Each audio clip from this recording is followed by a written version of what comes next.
Morning વિદ્યાર્થી મિત્રો, કેમ છો બધા? મજામાં? ધોરણ 7 ની અંદર હિન્દી વિષય 7માના હિન્દીમાં મિત્રો આપણે અષ્ટક, દોહા અષ્ટક એ 8મો પાઠ પૂર્ણ કરેલો છે.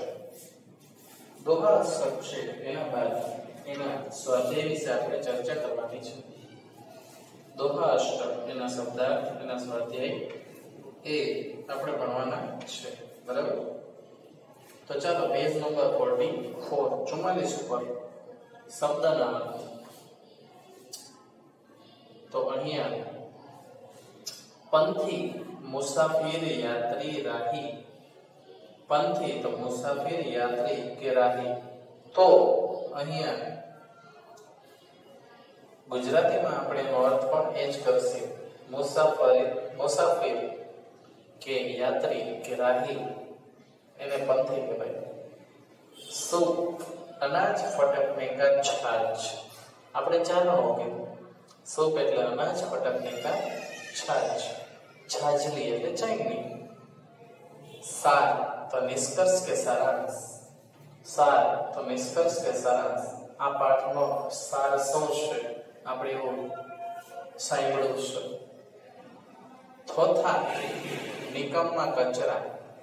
થોથા તો નિકમ્મા અથવા કચરા. તો નકામો અથવા કચરો એને કહેવાય થોથો. બલાઈ, આપત્તિ, આફત કે વિપત્તિ.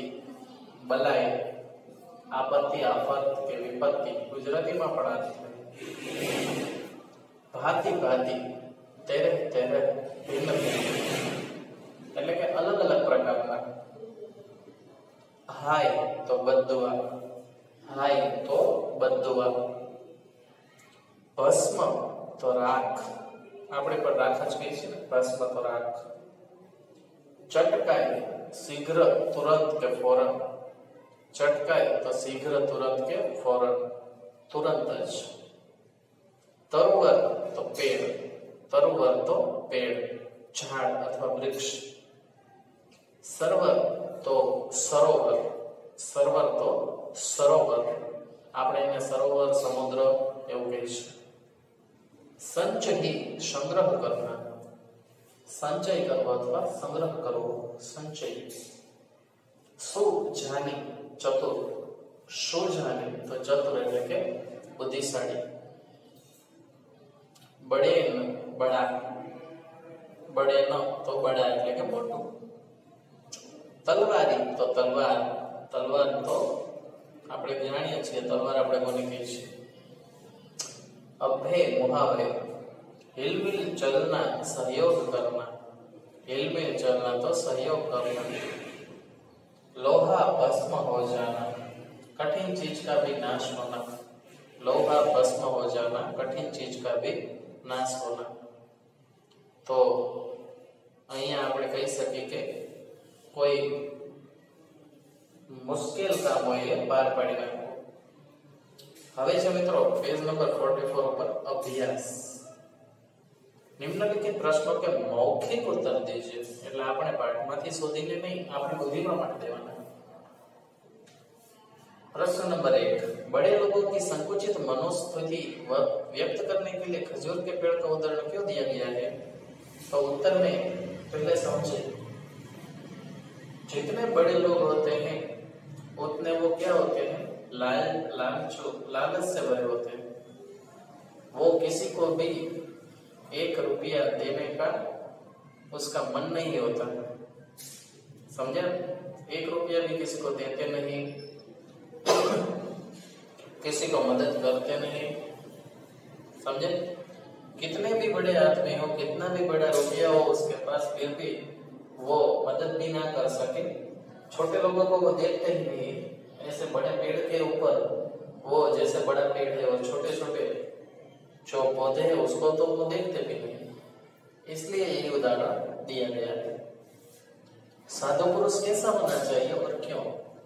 साधु पुरुष दूसरों की मदद करने वाला, निस्वार्थ, फिर नाती जाति के भेदभाव भी ना रखे, ऐसा सिर्फ सबकी सहायता करे, ऐसा होना चाहिए. क्योंकि वही सच्चा संत कहलाता है। तुलसीदास सबसे हिल मिलकर रहने को क्यों कहते हैं? क्योंकि किसी से भेदभाव, किसी से झगड़ा करके हमें कुछ भी हासिल नहीं होता और हमें अपना जीवन जीने में बहुत ही मजा है, इसलिए सबसे हिल मिलकर रहने की सलाह देते हैं।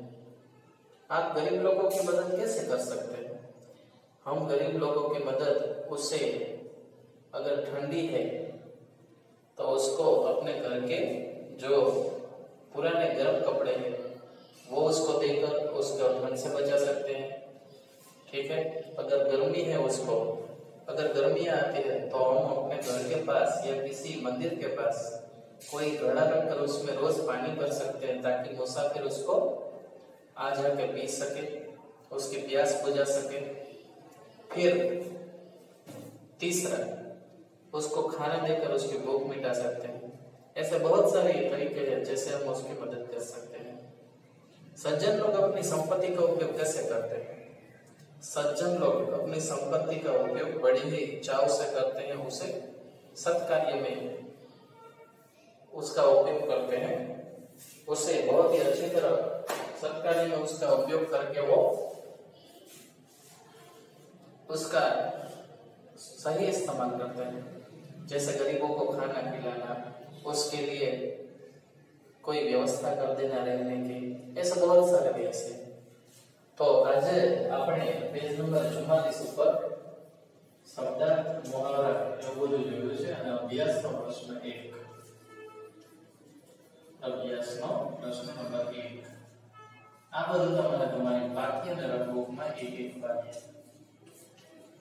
એટલે કે 2 વાર લખવાનું છે। સમજાવવાનો મિત્રો આગળના બરોબર? ચાલો મળશો આવતા નેક્સ્ટ વિડિયોમાં। ત્યાર સુધી બધા જ મિત્રો સુરક્ષિત રહો।